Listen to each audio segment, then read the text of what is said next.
Hello and welcome to Gardening Naturally, Green Fingertips with myself, Josie Rainbird, your natural gardening coach. So today we are talking about some high potassium, high nitrogen liquid feeds that can be found in most homes around the world. Ideal for your plants in the garden, especially coming into spring, summer, and fantastic for tomato plants. So let's find out what they are. So we're talking aquarium water.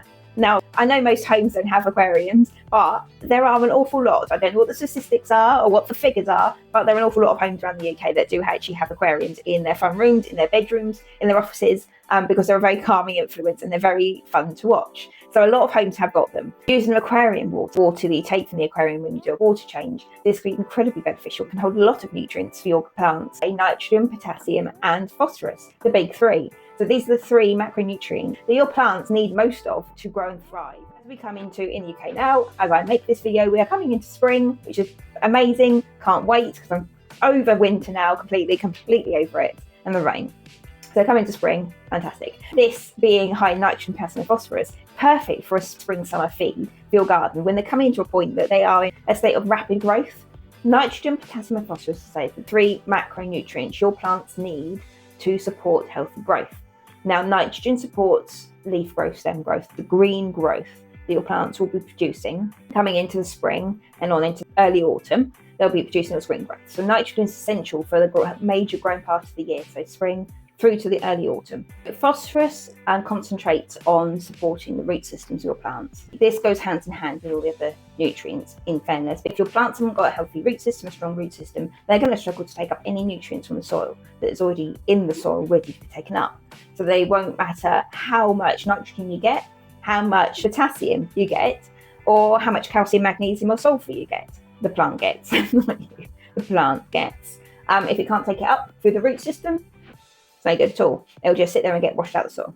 Phosphorus is really important as a member of the big three, as the three macronutrients your plants need to grow and thrive. It's really important because it supports the root system, and this not only is stability as well, but the nutrient uptake, two essential parts. It will help also with moisture uptake as well, because the roots take up the water as well as the nutrients. So it's really essential. But root systems are really good and crucial, really, for stability as well. If you've got a tree in your garden and has enough root system when it's young, its root system's damaged or doesn't get a lot of phosphorus as it's growing, the root system will be stunted.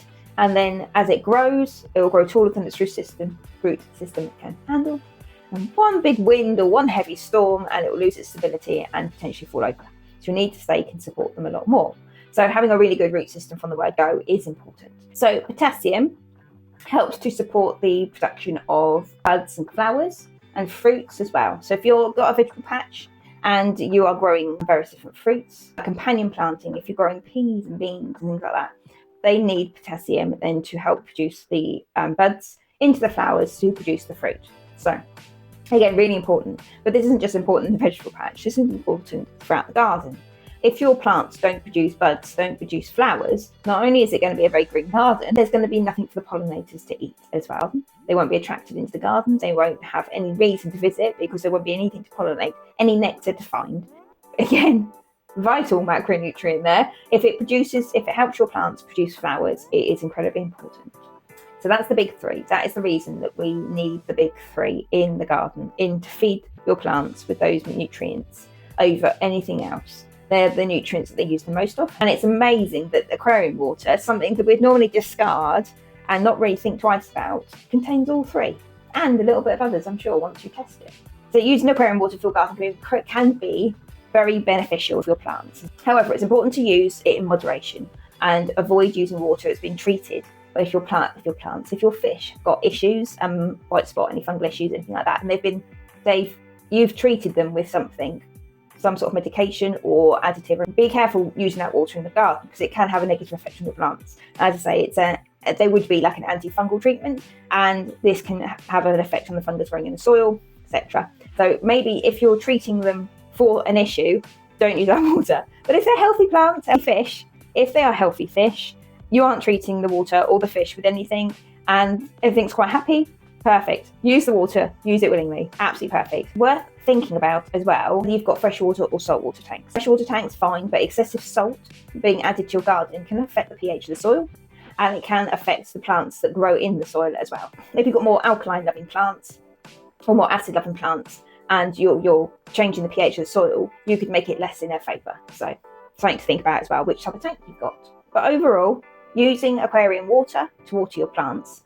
is an incredibly sustainable way to provide nutrients for your plants as we come into spring and summer. Using aquarium water for your garden can have several different benefits.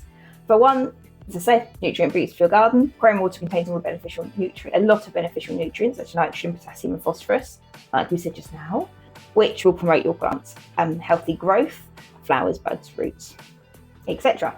Microorganisms that aquarium water harbours, if you like, often contains a lot of beneficial microorganisms which transfer into the soil as well, which will support the soil ecosystem. Water conservation. Now, we all love this. If you've got a water bike in your garden, you are helping to conserve water. We love it. If it saves you having to use a hose pipe, more power to you.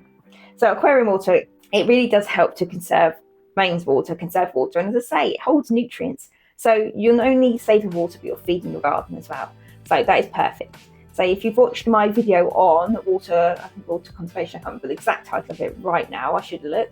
I will link it at the end for you to watch. That talks about all the benefits of rainwater and the food and the nutrients that it holds. This is the same thing.